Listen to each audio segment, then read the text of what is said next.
Ukraine has announced a major leap in its own defense capabilities. On its Independence Day, Ukraine unveiled what appears to be an upgraded version of the R-360 Neptune cruise missile. This new variant, informally called the Long Neptune, reportedly extends its range from roughly 300 kilometers to around 1,000 kilometers or 620 miles, a more than threefold increase. The original Neptune, developed by Kiev's Luch Design Bureau, was a subsonic truck-launched anti-ship missile inspired by the Soviet Ka-35. It had a range of just over 200 kilometers and carried a warhead weighing about 150 kilograms. Since 2022, it was adapted to strike land targets, demonstrating Ukraine's ability to innovate under the pressure of war.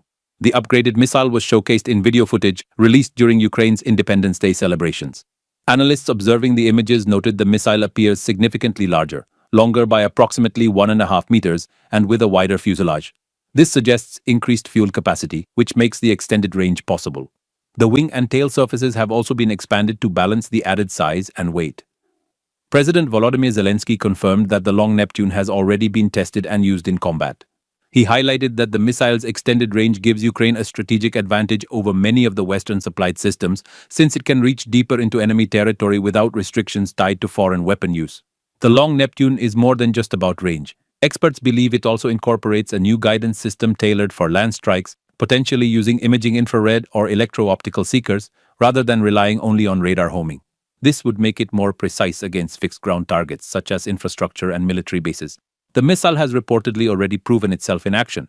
Ukrainian forces are said to have used it to hit strategic facilities inside Russia, including an oil refinery in Tuapse, located hundreds of miles from the front lines. Such strikes highlight its potential to disrupt energy infrastructure, logistics hubs, and other assets far from the battlefield.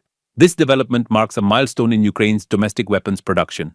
In 2024, Ukraine manufactured around 100 Neptune missiles, showing the country's growing ability to sustain and scale its own defense industry. That independence is crucial, especially at a time when Western aid is sometimes limited or tied to political debates abroad.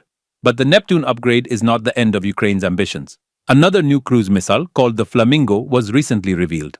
The Flamingo is said to be capable of carrying a warhead of over 1,000 kilograms and reaching targets up to 3,000 kilometers away, about 3 times the reach of the Long Neptune.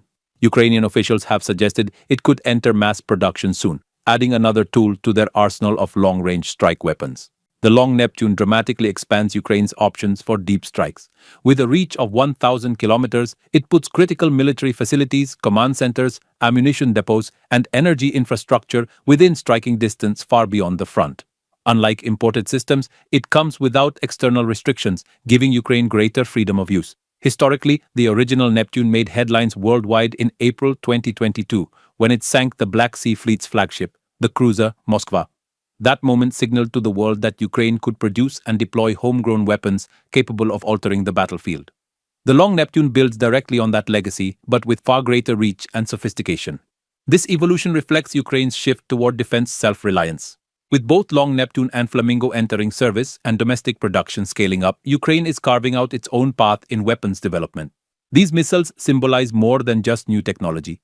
They represent strategic autonomy and resilience in the face of continued aggression.